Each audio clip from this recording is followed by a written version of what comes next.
Authentic selfhood is simple, pure, and full. It is not reaching and it's not grasping. It's in a sense a state of equanimity.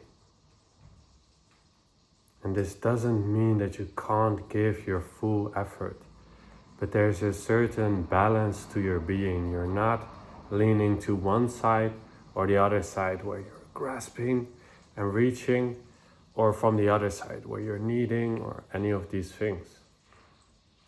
You want to stay in the center of your being. And how do you stay in the center of your being? By being aware of the opposites.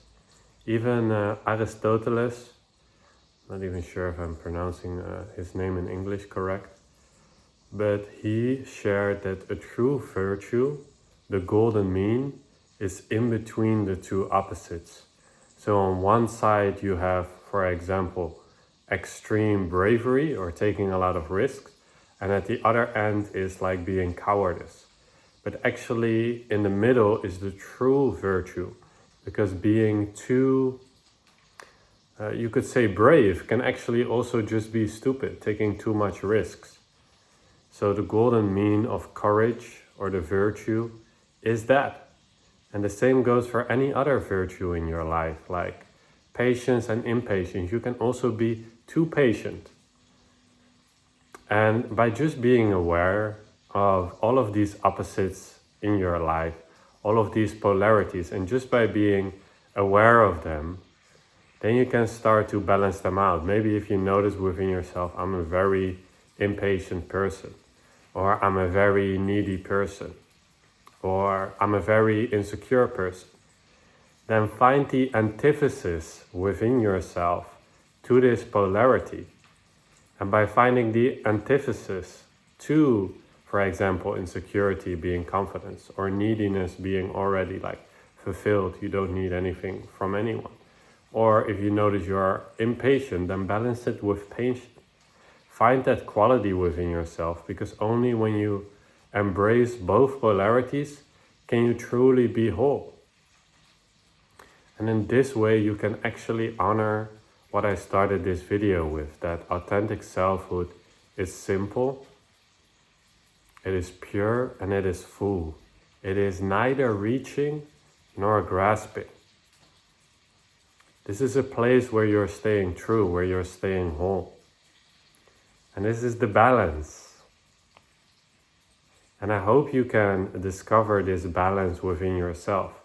That you notice, that you first become aware of when you're reaching a little bit too much, when you're trying a little bit too much, when you're exerting too much effort or being too stubborn in a certain direction, and your system, how you feel, your emotional guiding system is letting you know, but this doesn't feel truly in alignment, this doesn't feel truly good.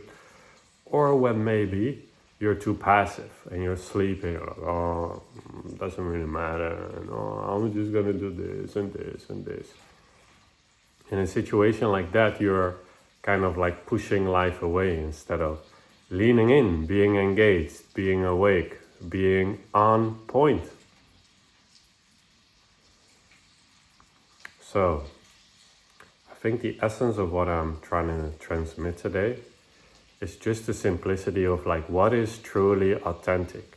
You might say, no, it's authentic that I'm an impatient person.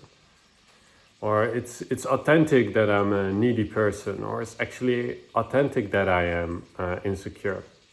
And this might be the case for now, but this doesn't mean it always has to be that way.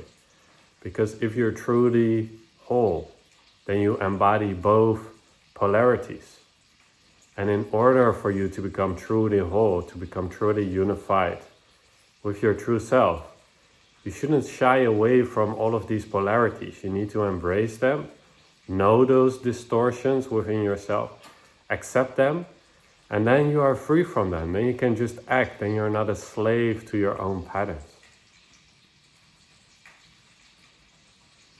That's it, my friend. Just a simple video today on authentic selfhood, which is another word for just staying true. Staying true is simple, it is pure, It is full, and it's neither reaching nor is it grasping. It kind of sounds like a riddle right now, but if you can recognize that signature within yourself, when you're staying true, when you're being truly authentic, not just mentally authentic, like, this is the way that I am. No, truly authentic. You can just feel it. You're being yourself. And there's no better feeling than that. I just want you to feel that. And this also ties in with my previous 2 videos. So if you haven't seen those, check those out. Also, always make sure to check out the description. I give a short summary of this talk. And just by reading it a couple of times or watching the video, then it just helps to integrate it more. Rather than just being a little glimpse throughout your day, you actually need to practice in order for it to become embodied. Like, this video does nothing other than that it has the potential to inspire you to, in a sense, do the work, to be authentic, to stay true, to awaken that flame, that desire in yourself, to be true, authentic to who you truly are, and not play this persona with these masks and all of these things. You're here to make a difference. You're here to be a powerful creator. You're here to be unique. So don't be like a sheep. Be true to yourself, always. Also drop down any questions you have, and make sure to like and subscribe, and I'll see you in the next one. Take care.